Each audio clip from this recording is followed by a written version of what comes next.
కేరళ రాష్ట్రానికి కష్టం వచ్చింది. ప్రకృతికి కోపం రావడంతో కేరళలోని వైనాడును వల్లకాడులా మార్చింది. అంతా క్షణాల్లో జరిగిపోయింది. ఇప్పుడు అక్కడ ఎటు చూసినా శవాల దిబ్బలే కనిపిస్తున్నాయి. ఉన్న చోటే సమాధైన వాళ్ళు ఎందరో. కన్నీరొక్కటే మిగిలిందన్నట్లు వెక్కి వెక్కి ఏడుస్తోన్న నేల అది. మట్టి దిబ్బల కింద నలిగిన మృతదేహాలను వెతుక్కుంటోన్న దేవభూమి అది. భారీ వర్షాలు, వరదలతో వయనాడు అల్లాడిపోతోంది. కొండ చర్యలు విరిగిపడి 282 మందికి పైగా మరణించగా 200కు పైగా వ్యక్తుల ఆచూకీ గల్లంతైంది. బాధితుల సంఖ్య వందల్లో ఉండటంతో బాధిత కుటుంబాల ఆర్తనాదాలు మిన్నంటాయి. ఇప్పటికే శిథిలాల నుంచి 464 మందిని రక్షించారు. ప్రమాదంలో గాయపడిన 191 మంది హాస్పిటల్లో చికిత్స పొందుతున్నారు. కేరళ వ్యాప్తంగా వారం రోజులుగా ఎడతెరిపి లేకుండా వర్షాలు కురుస్తున్నాయి. ఎగువన కురుస్తున్న వర్షాలతో వయనాడు ప్రాంతానికి, ముఖ్యంగా చాలియార్ నదికి వరద ఉధృతి పెరిగింది.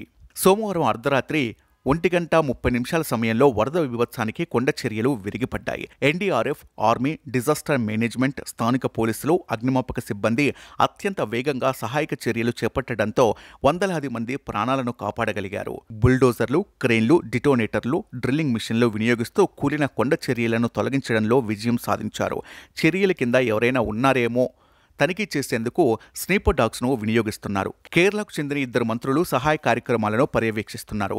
కేరళలోని వయనాడ్ జిల్లా మెప్పడి, మండక్కై, చూరాల్మల, అట్టమల, నూల్ పూజా గ్రామాల్లో వైద్య శిబిరాలను ఏర్పాటు చేశారు. పరిస్థితి విషమించిన వారిని హెలికాప్టర్లలో తిరువనంతపురం, కొచ్చి హాస్పిటల్స్కు తరలిస్తున్నారు.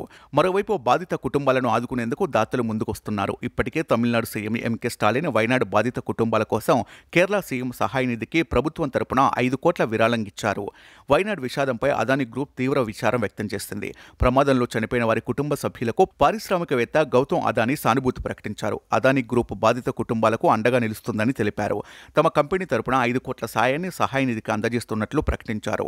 ఆర్పీ గ్రూప్ రవి పిల్లైలు chairman Yusuf Ali, Kalyan jewellers chairman Kalyan రామన్లు కూడా ఒక్కొక్కరు 5 కోట్ల విరాళాన్ని సీఎం సహాయ నిధికి అందించారు. వయనాడ్ ఘటనపై నటుడు విక్రమ్ తీవ్ర దిగ్భ్రాంతి వ్యక్తం చేశారు.